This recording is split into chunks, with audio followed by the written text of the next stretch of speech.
Alrighty, guys, and the final segment that there is to talk about from the D23 panel. Thank you guys for sticking around if you are here. Let's talk about Marvel. Now, with Marvel, just like I talked about with Star Wars, we got a surprising lack of announcements. I'm not going to lie. A lot of the stuff that they announced, I think we already knew. In fact, almost everything I think that they announced, except for maybe one thing that's not something I really needed. Maybe a couple things that are kind of odd that we found out about, which I don't know. Maybe. Aside from that, though, I think we knew pretty much everything.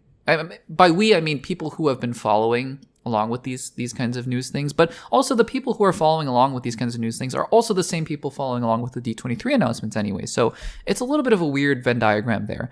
Now with Star Wars, right? I said that I think it's okay that they didn't announce too much because Star Wars has been overpromising and just not delivering at all. Marvel's problem has not been that they've been overpromising, because if you look at the slate that they released a couple years ago, with phases 4 or 5 and 6, I mean, obviously the Kang Dynasty kind of thing, that's not really their fault. You have to deal with it, right? But they quickly pivoted, and San Diego Comic-Con, you can check out the previous videos. We got Avengers Doomsday, right? So they pivoted. That's fine. But if you look at the slates, right, we can talk all day about the quality of these projects, right, with Secret Invasion and Quantumania and the Marvels and whatnot, but they've delivered the product. So it's not the fact that they're over-delivering, it's the fact that they're under-delivering, but it's the fact that they should be just, quantity-wise delivering less, but also they should still be delivering on the things that we want to see, because like the Secret Invasion show that we got, it should have been a movie. It should have been something else. It should have been Captain Marvel 2. I don't know. But yeah, so it's really more of a refocusing effort, which I think that they're on the right track. Because Deadpool and Wolverine, really fun. I saw it again for the second time a couple days ago. Loved it. Cap 4 looks great. Thunderbolts looks really fun. Fantastic Four looks really inventive. TV shows, but seems like they're on a better track. Daredevil Born Again looks really interesting as well. So with regards to Marvel and their lack of announcements, I'm not asking, Marvel at D23. The reason I'm disappointed is not because I want Marvel to announce, give us a Black Panther 3 and a new title and show us, Robert Downey Jr.'s first scene as Doctor Doom in Fantastic Four. And, I don't know, promise us Eternals 2 in 2028 and promise us an X-Men cast. Like, that's not what I want. I don't care about all that kind of stuff. They know they want to make X-Men probably after Secret Wars or whatever. Totally fine. Great, totally fine. But there are a couple things that I think they know about, and they know that fans have been asking for, and not just asking for, but these are projects that I think are in production. I could be wrong about this. There might be other logistical reasons that they didn't announce these things, but I'm a little baffled why, for example, where's Shang-Chi 2? You have Simu Liu going on talk shows, and these are, just a little bit of inside baseball. The questions that are asked on talk shows are pre-approved by the studio, by the agent, and by all these, different entities, different people, so that they want these clips to come out on the internet, right? So when Simu Liu goes on Jimmy Fallon and says, "Oh no, we're doing Shang-Chi," like when Jimmy Fallon, first of all, asks him, "Where is Shang-Chi 2?" and Simu Liu goes, "Nope, we're doing it. We're definitely doing it." I mean, that's great, but he's said this a few times now over the last year. Where is it? Where's the announcement? Because Shang-Chi was probably one of my favorite films of Phase 4, if not in the top 2 or 3, top 5 maybe. I don't remember my own ranking, but anyways, and that's a film that seems important to the multiverse saga. Like, you can still repurpose the fact that maybe the Ten Rings were signaling Kang before, but now they can signal something else, like Doom or what. I don't know. Bottom line, it was a film that was maybe not financially successful, but it also came out right at the tail end of 2021, which was still pretty much in the middle of the pandemic. So you can't really blame that. It had a great critical rating and success. People loved the film. Where is it? Where's Shang-Chi 2? It's been 4 years now. It's going to be 4 years soon. I guess 3 years now. And they haven't even, there's not a word about it. And I mean, it's not coming out in their 2025 slate. Is it coming out in 2026? I don't know.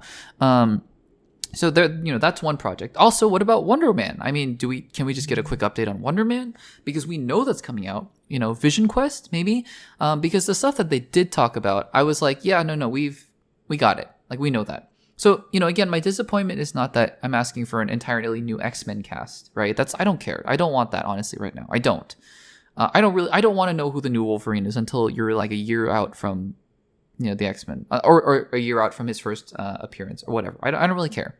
I just want to get some updates on projects we know are in production and coming out. That's all.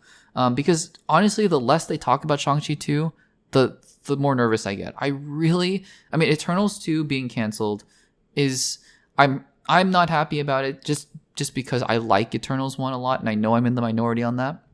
But I understand why, right? Because it didn't do well critically, it didn't do well financially. I get it. I get why we're not doing Eternals 2. Shang-Chi 2 not happening right now, not being in production, is baffling to me. So I'd love some information on projects like that. Even Doctor Strange 3, I don't know. I mean, that's just a rumor, so I'm not, not terribly concerned about that right now. That being said, let's talk about what we did get. So we got some small updates from Captain America Brave New World, Thunderbolts, and Fantastic Four, which all were talked about a couple weeks ago in Comic-Con, so they really didn't need to talk about it that much, and they didn't. We got a clip that was released at D23 from Captain America Brave New World, apparently showing Ross talking about adamantium. We did get we saw a first picture of Thunderbolt Ross as Red Hulk. Looks good. I've been on the record saying that I'm not the most excited about a Red Hulk, but if you're going to do it, he looks good, looks fine. So, there's that. And then in terms of Thunderbolts, not that much. It seems like we just got another picture of Yelena, is what I saw going around on social media.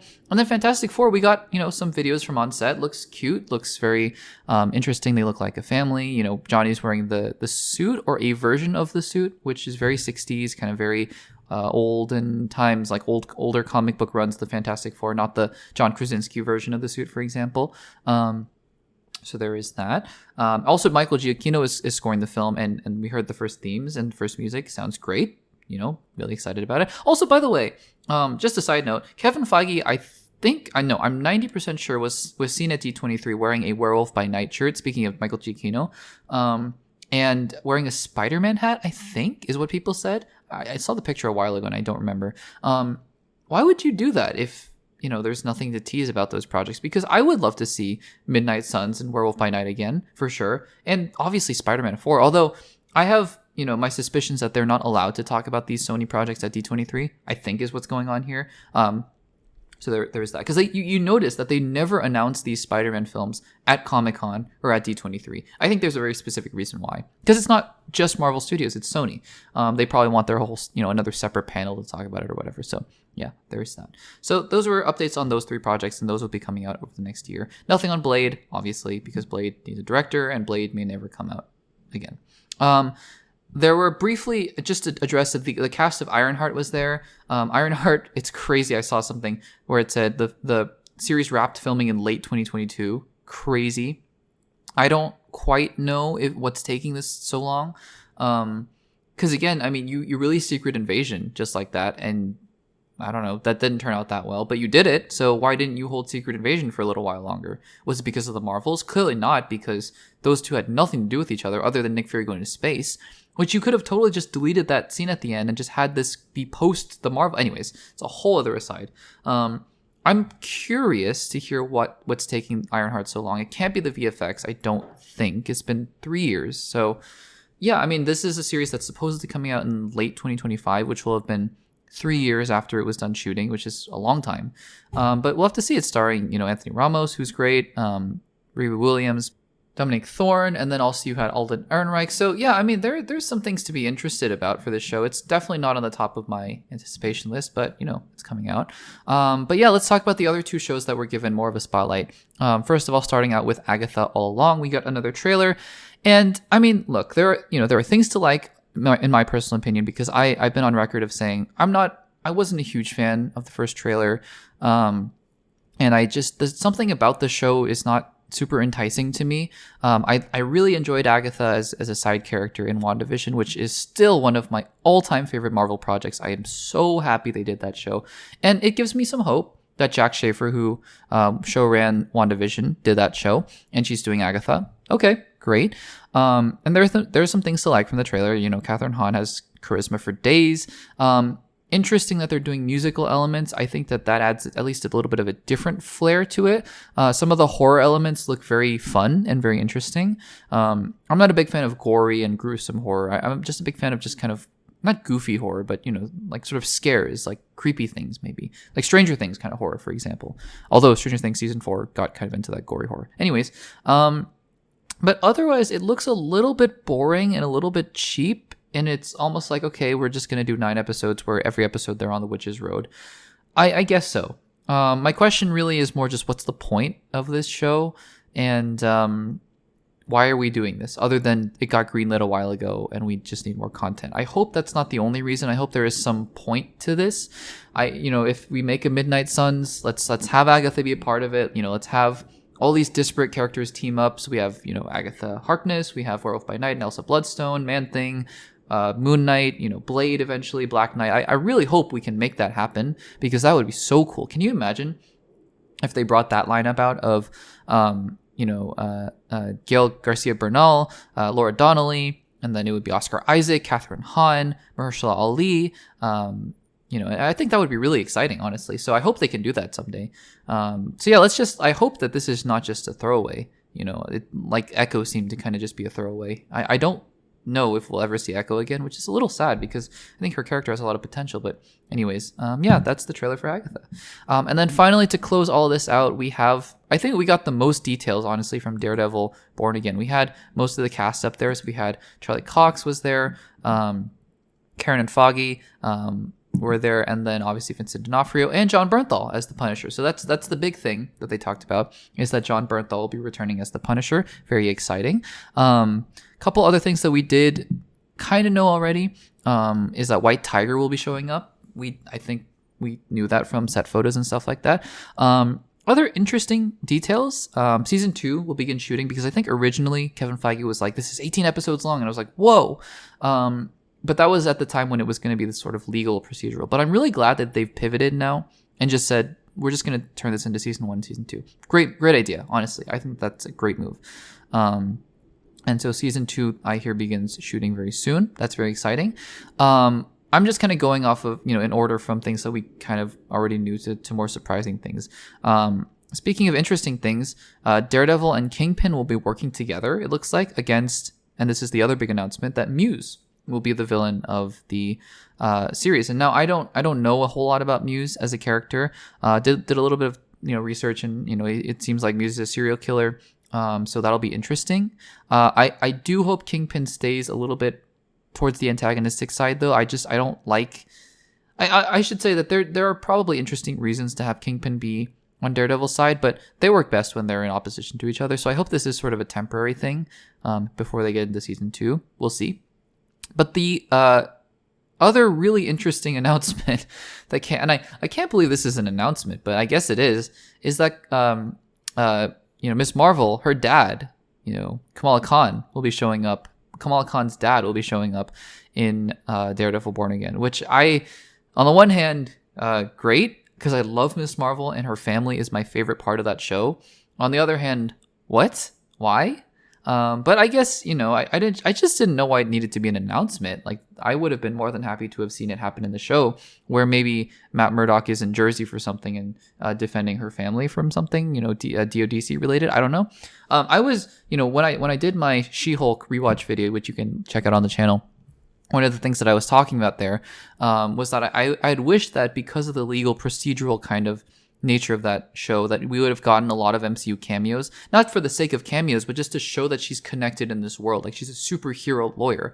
So instead of defending, Mr. Immortal, who is cringy and just weird inclusion into the show, she could have been defending Kamala Khan from DODC, or she could have been defending Peter Parker at the time. I don't know, something like that.